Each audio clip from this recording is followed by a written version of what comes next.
Hi guys, welcome to the Shoegazing 93 channel, the channel that celebrates itself.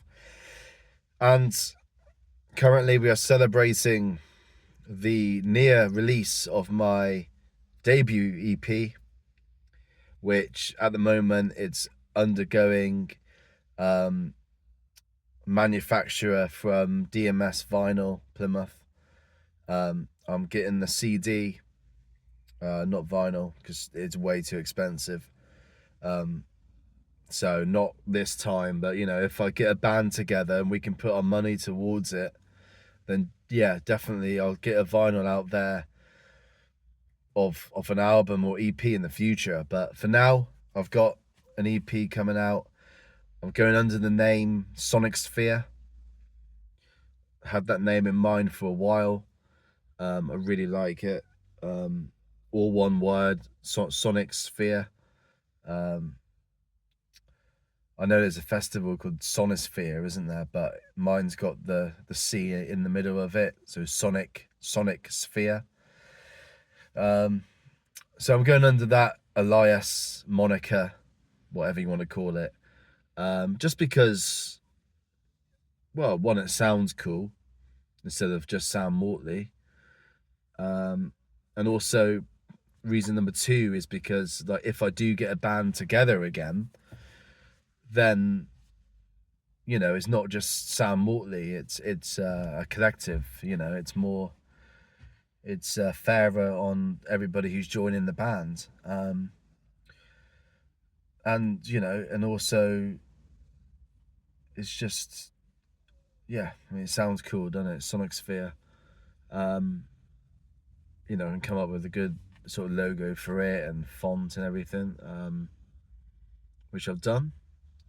Gone for a nice green color on the fonts because, yeah, weirdly, sort of all guitar bands is always like black and white all the time, and I kind of get that because I understand, because like rock and metal is like, it's meant to be the white representing like the peace coming out of the darkness, like it's meant to make you the strength coming out of tough times, isn't it?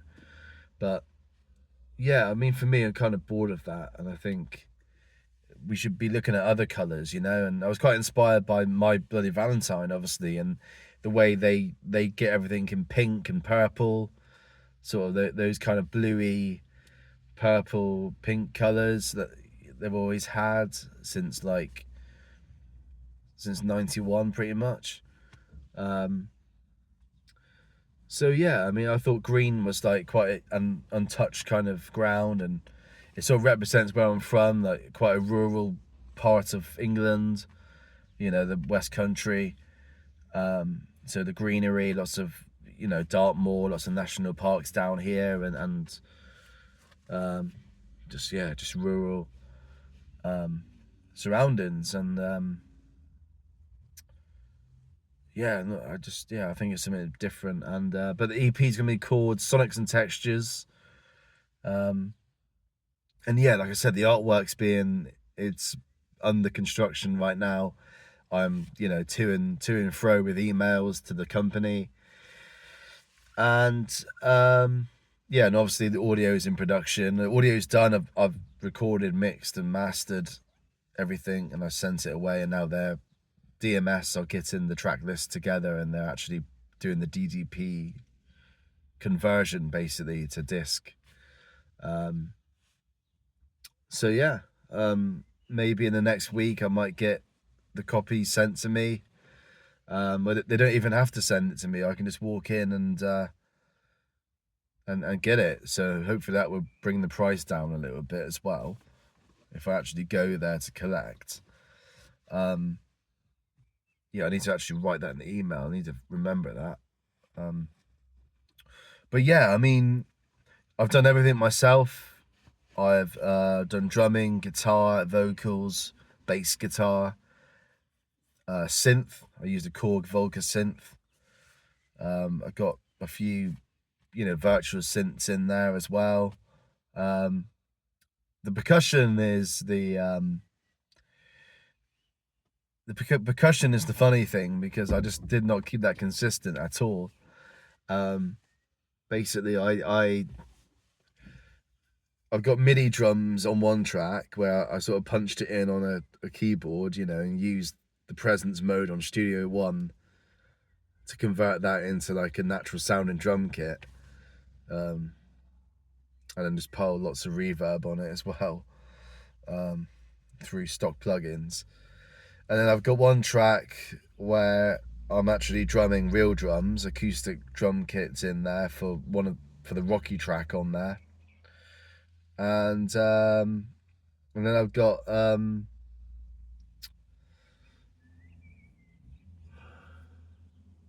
then I've got a drum machine and a drum loop as well. So a drum loop and a drum machine that comes in later on the song. So, and then I've got one song that has no drums at all. So like I've pretty much like done like every type of like percussion basically. I even got shakers and tambourines, I think, on one track.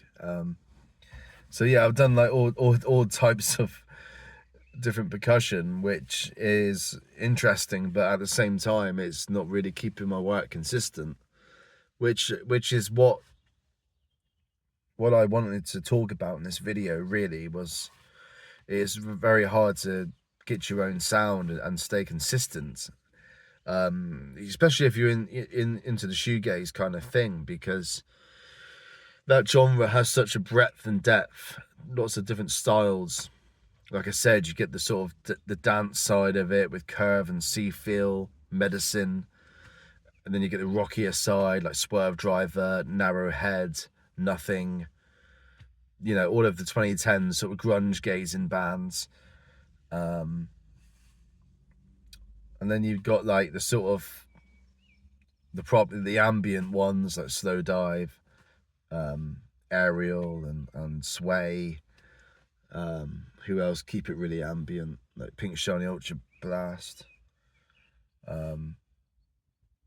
Mossy Ends. You got that kind of side to it. You know, there's lots of branches of it, and which I tried to represent with this EP.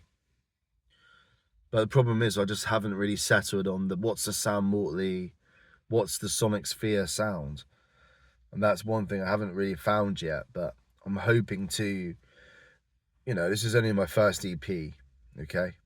I did one like a few years ago, but that one's just scrapped, okay? Because it just wasn't, my mixing skills just wasn't up to scratch and stuff. I didn't really have a clue back then, but this time I've got it. So this is my first official release, so I'm going to do the whole kind of, you know, the DistroKid and distribute it online and Bandcamp, YouTube. I'm definitely doing that this time, so that makes it much more official. Then hopefully I get an IRC code with that, and I'll do that in the future. But yeah, it's hard work, man. This is why record labels are still really relevant, because they can do all this stuff for you. But like I've had to kind of do it without having all these codes and stuff, so I'm not sure how official it's going to be really, because like I don't really have an IRC code. I'm not with PPL, I'm not with any sort of copyright company, so that's, you know, in a sense that's a bit of a concern really. But you know, I don't think anybody's going to sort of copy mine. They're not really going to copy the EP, because, you know, there's thousands of shoegaze EPs out there and stuff, and you know, why they're going to choose mine over other ones, you know, to copy.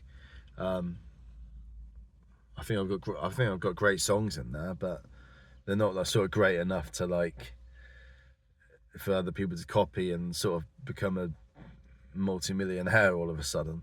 So yeah, I don't think I really need the PPL, but you know, if people were to join Sonicsphere, then of course, then, you know, we start looking into proper legal, you know, just to cover everyone's backsides, you know, to make it fair, because I don't want, you know, someone sort of copying us and stuff, and then it's like all 3 or 4 members are like, we're all sort of piled in the crap together, you know. You know, about trying to fight it. But yeah, it's really hard, isn't it, to find your own sound. Like I said, the many different kind of aspects, the avenues you can go down within this genre. But also, it's just hard to know what you're doing on a DAW. Like how do you, you know, do you sort of put like a flanger and a certain reverb in the master bus, and then, you know, does that get you a template to work upon?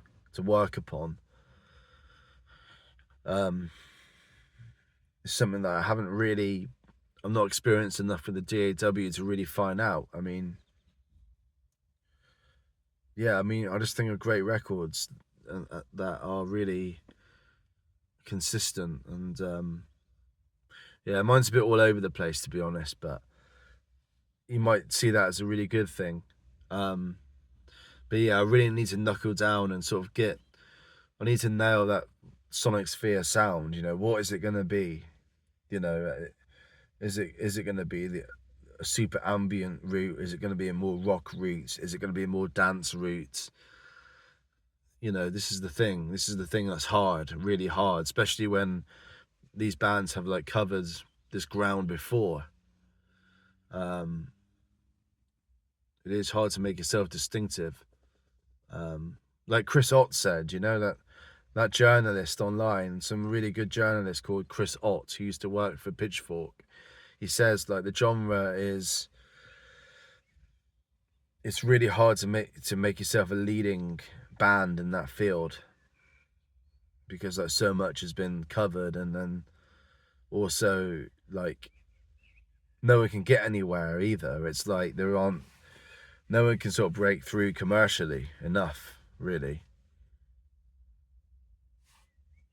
Yeah, and that's a big problem with it. I mean, you can get yourself on the shoegaze compilations from Golden Tony.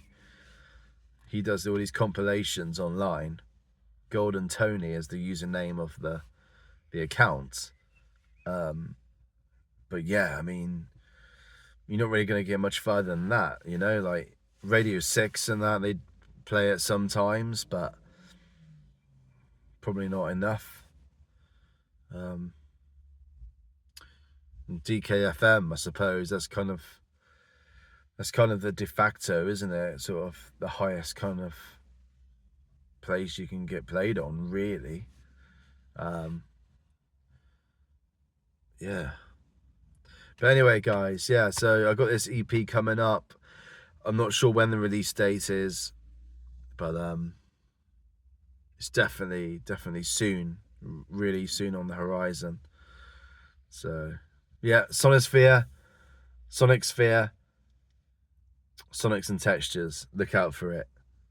Plymouth's first shoegaze EP, coming soon.